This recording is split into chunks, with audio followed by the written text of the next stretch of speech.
ఒక జ్ఞానోదయం కలిగించి శ్రీకాంతాచార్య అమరుడు అవ్వడం వల్ల శ్రీకాంతాచార్య కుటుంబానికి ఎలాంటి ప్రయోజనం లేదు. శ్రీకాంతాచార్య బతికుంటే గొప్పోడు అయి ఉండేవాడు, వాళ్ళ తల్లిదండ్రులకు ఎంతో కొంత సహాయం అందించి ఉండేవాడు. కానీ పాలకుల యొక్క ఆలోచనను, రాజకీయ పార్టీల యొక్క విధానాన్ని ప్రజల మధ్యన నిరసన తెలపడానికి తన ఆత్మ బలిదానం ఒక ఉత్ప్రేరకంగా పనిచేస్తుంది అని చెప్పి శ్రీకాంతాచారి మలి తెలంగాణ ఉద్యమంలో మొట్టమొదటి అమరుడై ఈ ఉస్మానియా యూనివర్సిటీ నుంచే తెలంగాణ ఉద్యమానికి పునాదులు పడ్డాయి.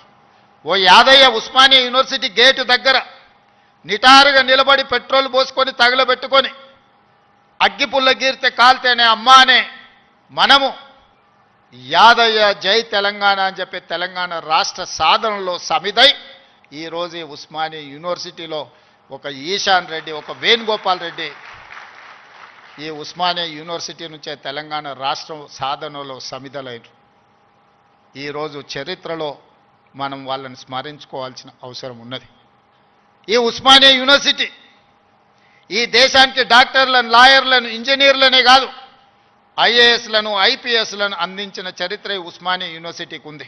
ఈ వేదిక మీద ఉన్న సిబి ఆనంద్ గారు 8991 ఈ ఉస్మానియా యూనివర్సిటీ విద్యార్థి 22 సంవత్సరాల వయసులోనే మొట్టమొదటి ప్రయత్నంలోనే ఐపీఎస్ సాధించిన యంగెస్ట్ ఐపీఎస్ ఆఫీసర్గా ఈరోజు డీజీపీ క్యాడర్లో హైదరాబాద్ కమిషనర్గా ఇక్కడి విద్యార్థి ఈ వేదిక మీద ఉన్నాడు అని అంటే ఈ ఉస్మానియా యూనివర్సిటీ ఎంత బలమైన పునాదులు వేసిందో తెలంగాణ నిర్మాణంలో ఈరోజు మనం గుర్తు చేసుకోవాలి.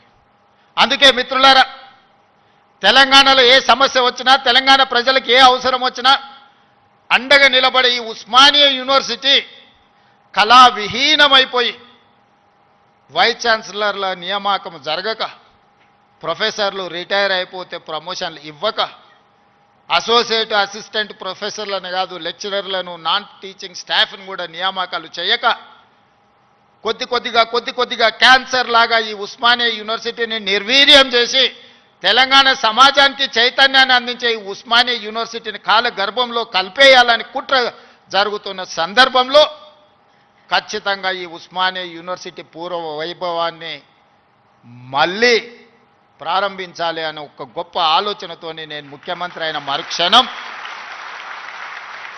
ఉస్మానియా కాకతీయ యూనివర్సిటీలతో పాటు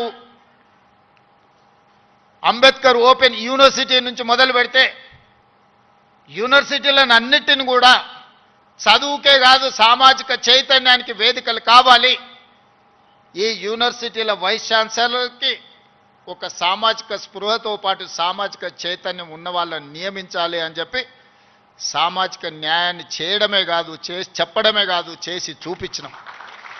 108 సంవత్సరాల ఉస్మానియా యూనివర్సిటీ చరిత్రలో ఈ గడ్డ మీద ఒక్క దళితుడు కూడా వీసీ కాలేదు, వైస్ ఛాన్సలర్ కాలేకపోయింది. వాళ్ళ కుమార్ని, ఒక దళిత బిడ్డని ఈరోజు మనం ఉస్మానియా యూనివర్సిటీ వైస్ ఛాన్సలర్గా చేసినాం.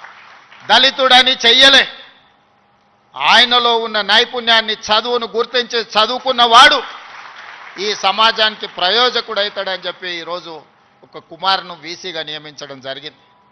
ప్రొఫెసర్ చక్రపాణి గారిని ఇవాళ వైస్ ఛాన్సలర్గా నియమించడమంటే తెలంగాణ ఉద్యమంలో పాల్గొనడమే కాదు, తెలంగాణ సమాజానికి ఏమి కావాలనో ఆలోచించగలిగిన శక్తి ఉంది కాబట్టే ఈరోజు వారిని కూడా మనం వైస్ ఛాన్సలర్గా నియమించుకున్నాం.